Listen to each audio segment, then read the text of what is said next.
Shalom saudara terkasih, salam jumpa bersama saya Rom Amo MSC dalam RSM pada hari Selasa biasa, pekan yang ketujuh. Kita sudah masuk dalam masa prapaskah, masa biasa setelah melewati masa-masa khusus yaitu masa prapaskah dan masa paskah.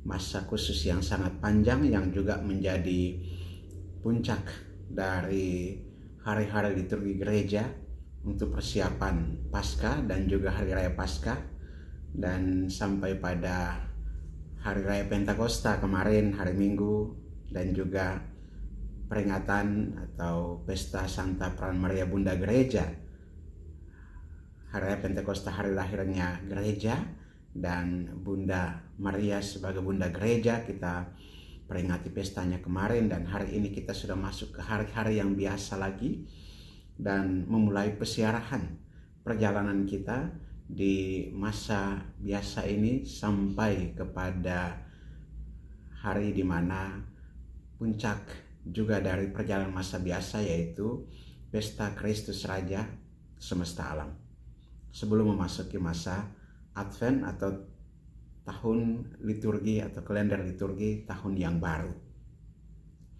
Saudara, hari ini kita merenungkan firman Tuhan. Dalam perjalanan masa biasa ini kita merenungkan firman Tuhan yang mengajak kita untuk kembali dalam pergumulan kehidupan kita setiap hari.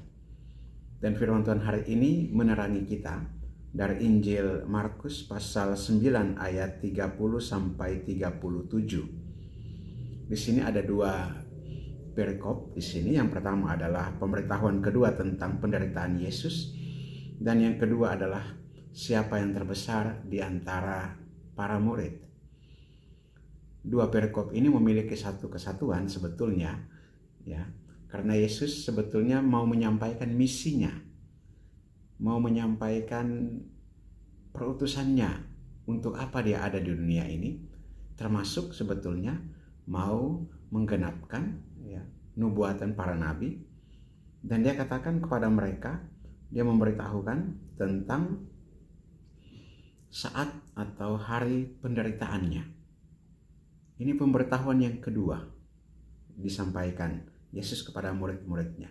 Dan Yesus katakan anak manusia akan diserahkan ke dalam tangan manusia, dan mereka akan membunuh dia, dan 3 hari sesudah ia dibunuh ia akan bangkit. Dan reaksi para murid di sini berbeda. Mereka tidak mengerti perkataan Yesus ini, tetapi juga enggan untuk menanyakannya. Tidak mengerti tetapi segan atau tidak mau bertanya. Tapi apa yang mereka bicarakan, percakapkan, sungguh berbeda dengan misi Yesus.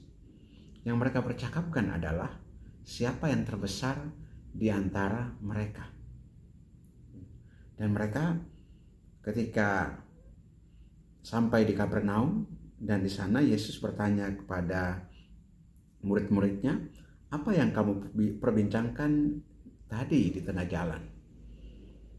Tapi mereka diam, sebab di tengah jalan mereka mempertengkarkan siapa yang terbesar di antara mereka.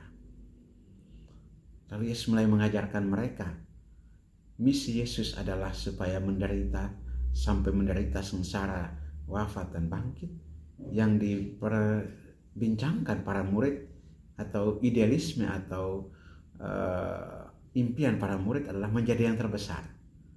Maka Yesus memberikan pengajaran supaya menjadi yang terdahulu. Bagaimana supaya menjadi yang terdahulu? Dia katakan jika seseorang ingin menjadi yang terdahulu, hendaklah ia menjadi yang terakhir dari semuanya dan pelayan dari semuanya. Dan kemudian dia mengambil seorang anak kecil, menempatkan di tengah-tengah mereka, lalu memeluk anak itu dan berkata, barang siapa menyambut seorang anak seperti ini dalam namaku, ia menyambut aku. Dan barang siapa menyambut aku, bukan aku yang disambutnya, tetapi dia yang mengutus aku. Saudara, kiranya ajaran Yesus untuk para murid supaya menjadi yang terdahulu adalah supaya bisa menjadi pelayan. Menjadi pelayan, belajar seperti anak kecil, menerima seorang anak kecil, lalu kemudian dari anak kecil ini kita belajar untuk menyambut Yesus, untuk menjadi yang terdahulu, belajar menjadi pelayan, belajar mengambil rupa sikap seperti anak kecil. Marilah kita berdoa. Allah Bapa kekal dan kuasa, kami mengucap syukur dan berterima kasih atas firman-Mu yang Kau nyatakan kepada kami, terutama untuk belajar menjadi seperti anak kecil, menjadi rendah hati, menjadi pelayan, agar kami menjadi terdepan di dalam kerajaan-Mu, menjadi terdahulu di dalam kerajaan-Mu. Kuatkanlah kami dan teguhkanlah kami untuk belajar mengikuti kehendak-Mu, bukan kehendak kami sendiri. Demi Kristus Tuhan dan Juru Selamat kami yang hidup dan berkuasa bersama Dikau dalam persekutuan yang Roh Kudus Allah sepanjang segala masa. Amin. Berkatalah Maha Kuasa turun dan tinggal atas saudara sekalian, Bapa dan Putra dan Roh Kudus. Amin.